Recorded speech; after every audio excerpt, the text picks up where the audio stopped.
Welcome back to channel 626. I'm Mitchell, and this is a breakdown of Phineas and Ferb, It's About Time. It has been way too long, almost an entire year since my last video. Thanks everyone who stuck around while my life basically imploded, but that's not why you're here. Like Tony Stark says, when you mess with time, it tends to mess back. Phineas, Ferb, and Candace learned that lesson the hard way in this episode. Not to mention that Perry quits and Doof cheats on him. This was the first ever two-part episode, so we have a lot to get into. Let's dive right in.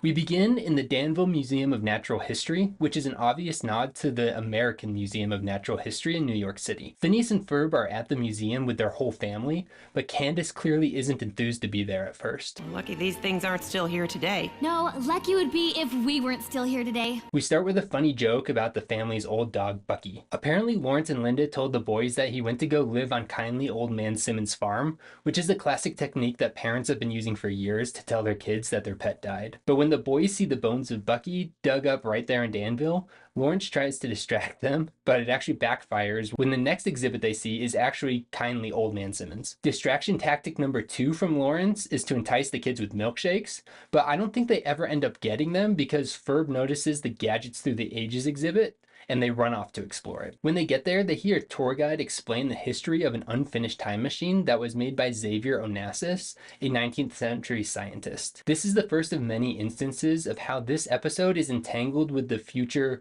Phineas and Ferb's Quantum Boogaloo, where these themes, machines, and events are revisited. In that episode, we actually meet Xavier Onassis, who travels to the late 2020s in a working version of the time machine, and ends up staying there because he discovers the invention of corn dogs. And who can blame him? Older Candace then uses the time machine to travel back to the day the boys built the roller coaster. But we'll get into all that timey-wimey stuff when we break down that whole episode. For now, let's get back to Phineas and Ferb, who decide to fix the time machine. Isabella and the Fireside Girls are also at the museum that day to visit the local fossils exhibit. When Phineas tells them that they are fixing the time machine, Isabella asks, Isn't that kinda impossible? She also asked this in the roller coaster episode. Isn't that kind of impossible? So you can tell it's toward the beginning of summer still, because she'll eventually realize that basically everything Phineas and Ferb do was at one point thought to be impossible. When Candace sees the boys and thinks they broke the exhibit, she takes this purple light bulb thingy as evidence to show her mom. We quickly learn that this is actually the piece of the time machine that does the time traveling. Throughout the beginning of the episode, you can see no yelling signs posted all over the museum. So it's no surprise that Candace herself gets busted for yelling while trying to bust the boys. And then she gets kicked out after giving the officer some major sass. Oh, that's right, it's a museum. I wouldn't want to wake anyone up. Apparently, they take the yelling rule very seriously because the guy she meets outside got kicked out for stealing a fossil, but thinks Candace is more hardcore for yelling. Together, the two of them hatch a plan to get Candace back in the museum. And when the officers hear the kid yelling as a distraction, they pull a Monsters, Inc. 2319! We have a 2319! We gotta say Yeller in quadrant 6. Two things about that sequence. One, it's hilarious that they respond with 3 other officers just for one kid yelling. And 2, you can actually see the same officer twice. Candace then has a clear path to bring her mom the evidence, but gets distracted by Jeremy working the slushy dog stand. Slushy dogs are everywhere it seems, including at super random locations like Mount Rushmore and the museum. And since Candace is holding the bulb, when the boys test the machine, it keeps bringing her back to the same place with no memory of what happened previously. There's a funny dichotomy between how Candace and the boys are treated. Candace is caught holding the bulb and gets in trouble, but when the same officer sees Phineas and Ferb fixing the time machine, he offers to help them. Poor Candace. Lawrence then asks Linda for $5 for the audio tour, and Linda responds by saying, "Sure.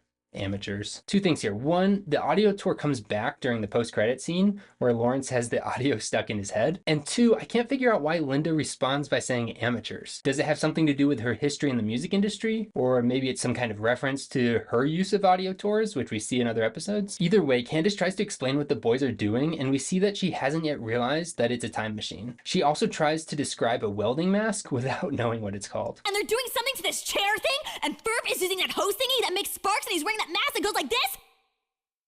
She eventually convinces her mom to come and see, but when Candace gets there before Linda, she gets taken back in time with the boys, right as they get it working. They find themselves back in the age of the dinosaur, where their time machine immediately gets destroyed by a T-Rex. And we get a nod to this classic scene in Jurassic Park. And they also reference Jurassic Park when Phineas says, "Whatever you do, keep your voices low and no sudden movements." Keep absolutely still. Candace, of course, doesn't listen, but Phineas says, "Wow, it worked," taking a moment to appreciate his own advice before they speed off to help Candace. Of course, they need helmets and use turtles just like the Flintstones. While Candace is running away, she falls face first in the mud right next to the T-Rex footprint that was fossilized in the museum. Her imprint shows up in the present where Lawrence sees it and tries to show Linda. But just like Candace can never get her mom to see anything, Lawrence's bubble is burst when the boys ride their scooter right through Candace's imprint before Linda sees it. It makes me wonder if there's some cosmic energy around Linda that keeps her from ever seeing things, because even Lawrence sees the boys' inventions from time to time, but Linda never does. And with the fact that Milo Murphy's Law takes place in the same universe, where Murphy's Law literally follows Milo and his dad around, it makes me think that that kind of cosmic intervention is possible. Although I will note, in the crossover episode, it's explained that Phineas and Ferb have the opposite, where basically anything that can go right does go right. But this interaction between Lawrence and Linda seems to suggest that there's something about Linda too. Anyway, back to the episode at hand. I love these dinos that look and act just like Candace, which leads right into another reference to Jurassic Park as they run over the hill being chased. And while they eventually cross the river and escape the T-Rex, it looks like they ended up right back where they started because they crossed that footprint again and wind up back where the time machine brought them in the first place.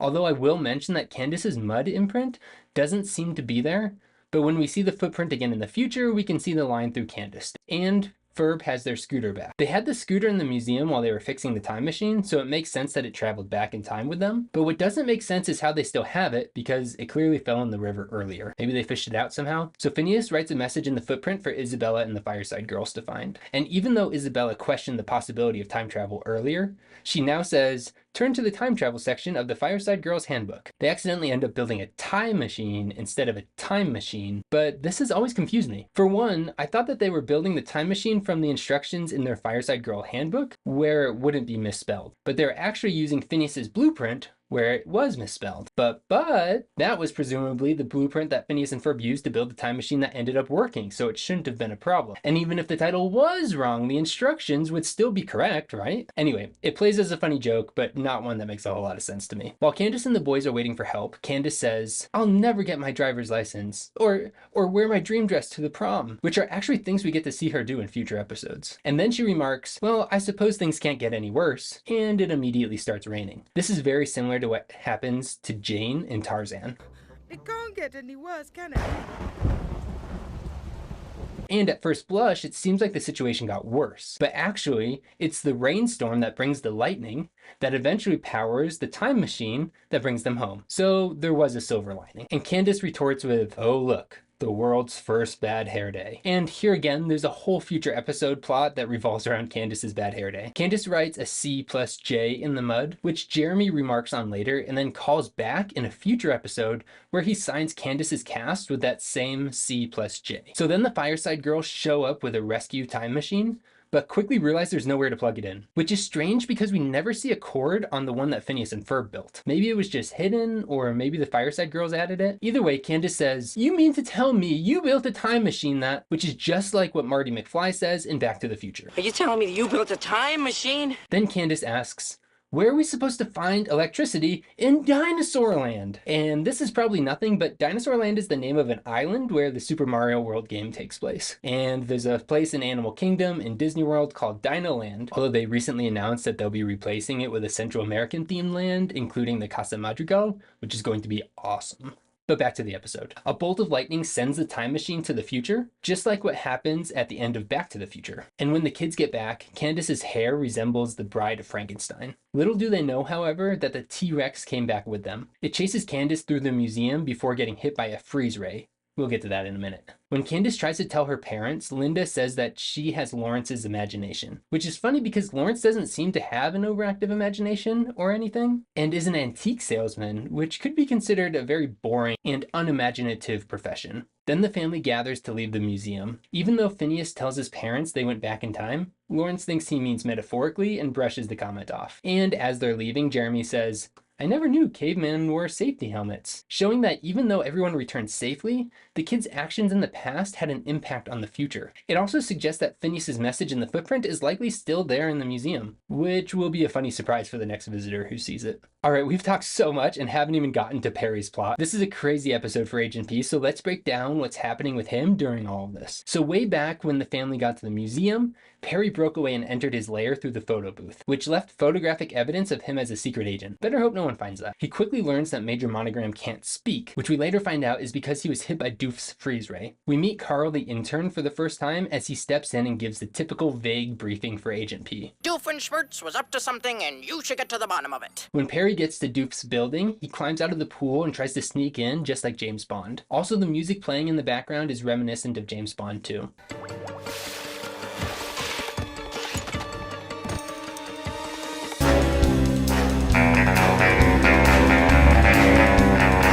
But to Perry's surprise, he catches Doofenshmirtz fighting with a different agent, Peter the Panda. And this whole episode for Perry and Doof plays out like a classic romance plot where one person catches the other cheating. In fact, you could tweak a few words here and there, like hate to love, and you'd have the script of a soap opera. And I think this is hilarious when Doof tells Peter to go get us a soda. Peter the Panda, be a dear and go get us a soda. And it sounds like he means one for him and one's for Perry, but then when Peter comes back, he drinks the other one, and Perry never gets one. Doofenshmirtz then tells Perry to leave because it's awkward with him there.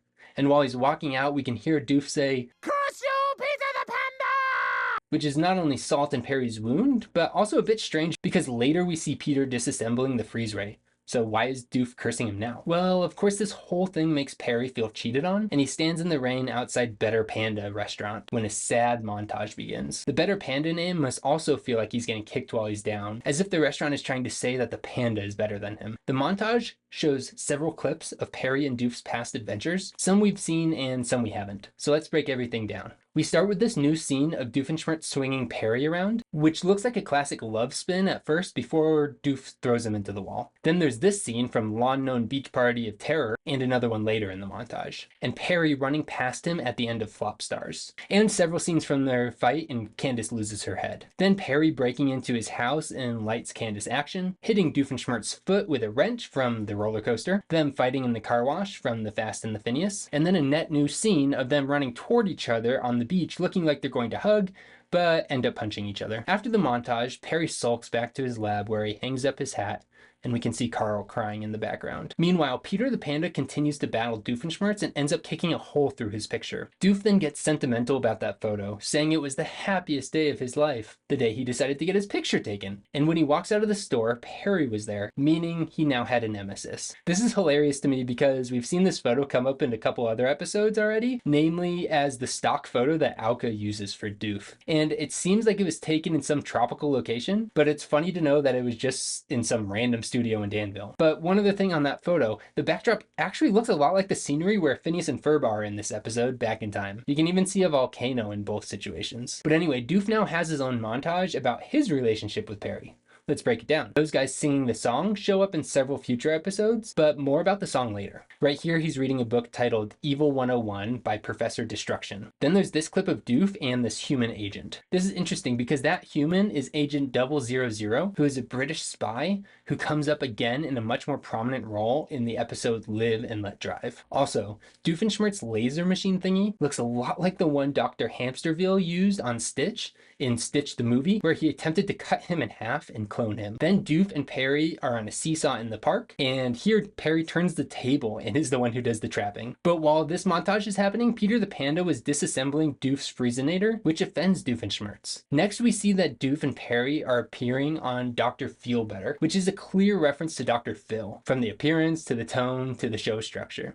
You ever wonder what would happen if you lost your nemesis? Answering the question, did she fake being kidnapped? This is one of the only instances of Doof recognizing Perry without his hat. And in the audience is a bunch of other evil scientists and their nemesis, secret agents. For my count, I see a duck, a pig, owl, dog, frog, raccoon, cat, chicken, and kangaroo. At one point, Doof asks Dr. Feelbetter, "What kind of evil scientist are you?" And Dr. Feelbetter doesn't answer. I can't figure out if he's actually an evil scientist who also hosts a TV show, or if Doof is just confused. Either way, just like an X coming out on a Dr. Phil type show, Peter the Panda comes out from backstage. And when they return from commercial, Peter the Panda is stacking chairs, which is similar to hijinks on the Jerry Springer show. And I love this self-aware apology from Doof. I'm so sorry I hurt you. When I wasn't actually trying to hurt you. If you give me another chance, I promise to hurt you in the right way. With cartoonish physical violence and elaborate traps constructed out of strange things I've purchased over the internet. The reference to cartoonish physical violence isn't only a fourth wall break, but also foreshadows the brawl that's about to ensue. So after the apology, Doof reveals his actual plan. The Freezinator that Peter the Panda destroyed was a decoy, and apparently the plan all along was to get all the secret agents in one room, hit them with the real Freezinator, and use them as pieces on a giant chessboard. And I love how he even painted the word real on the actual nator so he wouldn't get confused. Also, his plan involved trapping all the agents in wrist cuffs coming from the chairs, which doesn't seem that precise. What if the agent's arms weren't in the right place? All of this begs the question, did Doof really stage the entire thing? The breakup, the show, everything for this half-baked giant chess set scheme? Probably. It seems like a Doofenshmirtz thing to do. The fight that breaks out leads to the firing of the real Freezinator, which ends up freezing the T-Rex who is chasing Candace in the museum. And he ends up in the perfect pose on a platform. Another happy ending. Another happy landing. All right, let's hit a few more categories. First is the songs. This episode has two classic songs. Number one is The Moments We Didn't Get Along, which plays while Perry is sad. I like this one because it sounds like a breakup song, but with the message flipped. They missed the times when they were fighting. You were always meant to be my only lifelong enemy. And during Doof's recollection of his relationship with Perry, we get an absolute bop called My Nemesis. I especially love the line, "Now I hate him and he hates me. What a wonderful animosity." The whole concept of treating Perry and Doof's antagonistic relationship as a romantic relationship is hilarious to me. And when the Fireside Girls are putting together the time machine, we hear an instrumental version of Go Go Phineas, which is originally from the Fast and the Phineas episode.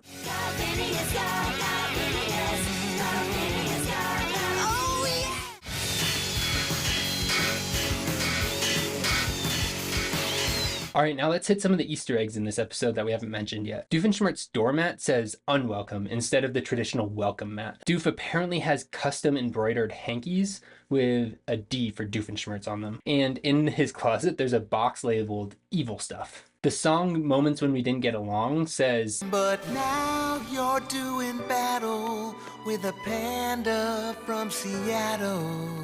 which I have to assume was just a way to make the rhyme work at first, but ends up setting up the episode Meepless in Seattle, where Peter the Panda is stationed in Washington. The station broadcasting Dr. Feelbetter is SSSN, Super Secret Spy Network, which is reminiscent of the ESPN acronym. Also, how did Doof get on SSSN to broadcast his fake show that was part of his elaborate scheme? Just makes you wonder. Also in the museum, next to the time machine, we can see a chair with rockets attached to it, which is likely a reference to Wan Hu, a legend of a Chinese official who was very involved in the use of rockets. Okay, let's run through some of the running gags now. A time machine, huh?